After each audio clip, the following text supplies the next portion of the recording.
Samantala, ikinutuwa ng mga mamimili ang 20 pesos kada kilo ng bigas na ibebenta ng pamahalaan. Kaya naman ang Agriculture Department at Iloilo City LGU hinikayat ang publiko na tangkilikin ng mga murang produkto sa Kadiwa stores. Ang detalye sa Balitang Pambansa ni Janelle Baclay ng Radyo Pilipinas, Iloilo.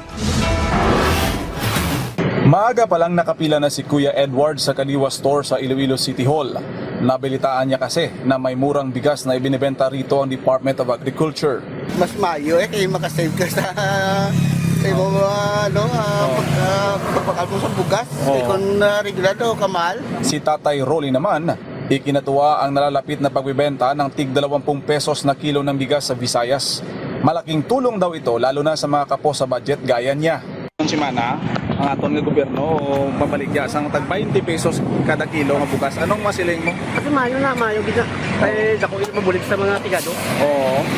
Na mahal kung tanong bus, pero may barato ka mga option. Oo. Napilian ka mo. Mayo na kay Sa imo, sa pamilya nyo, paano makabulig? dako gid mabulig na eh. Oo. Now? Ibig sabihin mabakal pa kayo sa tag 60 na nga may tag 20 mo lang. Oo. Bukod sa murang bigas, may mabibili ring mura at mga sariwang gulay at prutas sa Kadiwa.